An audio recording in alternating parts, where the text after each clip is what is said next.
Did you know there's a sequel to Mappy? You do now, and it's called Mappy-Land from 1986 for the Nintendo Famicom from Namco.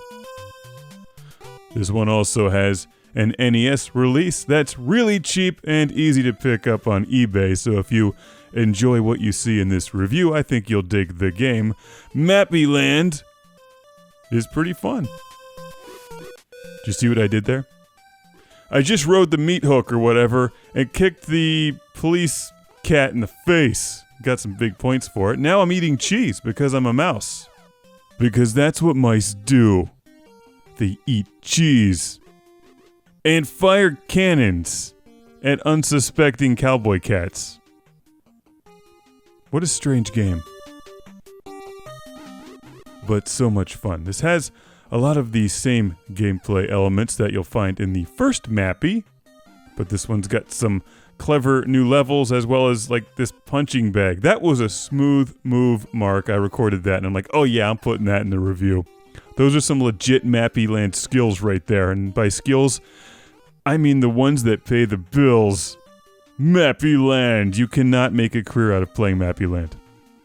Not that I know of, actually. To be fair, I haven't tried.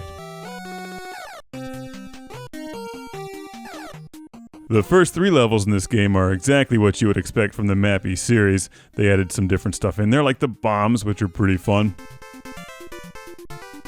If you put a bomb on the ground, the little cats will blow up, you score some points, and I think it also works if they run over the bomb. Use that to your advantage, rack up some big points, score an extra Mappy, because by level 4 this game starts to get really challenging, and not because I think it's all that difficult, but because the controls are incredibly touchy. This game requires incredible precision when jumping, especially here in the Donkey Kong Jr. level where you have to jump and grab those vines. You wouldn't believe how easy it is to fall into the water, and then Mappy drowns. You have to drop onto the trampolines just perfectly, grab the cheese, ride the next trampoline up, and then drop something on, I guess, Donkey Kong. I don't know what that... The monkey? A random monkey? Oh, that thing that's blinking back and forth. I'm not exactly sure what those are called, but they distract the cats. And if you're running away from the cats and you plant one of those, the cats are all like drunk and just dance in circles around it. And you light them on fire. You don't, but you can ride the meat hook into them. Doesn't this level have a bit of a Sonic the Hedgehog vibe to it? I have just proven that Sonic the Hedgehog copied Mappy-Land. Who knew? Who knew? This level's fun. Instead of riding meat hooks, he spins on a bar like Jean-Claude Van Damme, spin-kicking people in the face. For big points. Mappy-Land. I love these random Famicom games. I'd never heard of this until it showed up. Sent to the show by my friend Mark in East Meadow, New York. So thank you once again, Mark, for sending Mappy-Land. I really dig the original Mappy. And this one is fun. Level 4 is really frustrating, though. I like the changes, though. I feel like any sequel had to do something different, yet still try to keep it more or less the same. And this does it.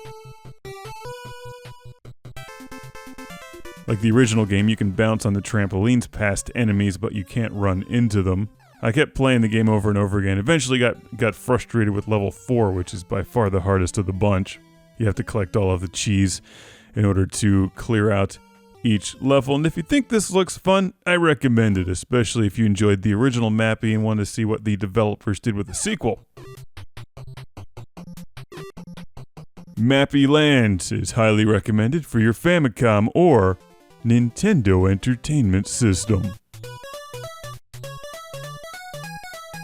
Classic Game Room has been brought to you by the ultra-massive Video Game Console Guide. 230 pages of video games on Amazon.com, Retro Megatreks, and how to make a video game review show that doesn't suck. And Jesus number 2. Welcome to the Patreon Lord Carnage Club being shouted from a turbo volcano. Michael and Ariana Nelson, Ian Shore, Steven Chucknick, Al Stever, Rick DeBarros, Jason Goy, Andy Schleiss, Sergio Matthias Hergert, Philip Strabenmuller, Jack Stavris, Ohad Kane, Simon Allen, and Sean Zoltek.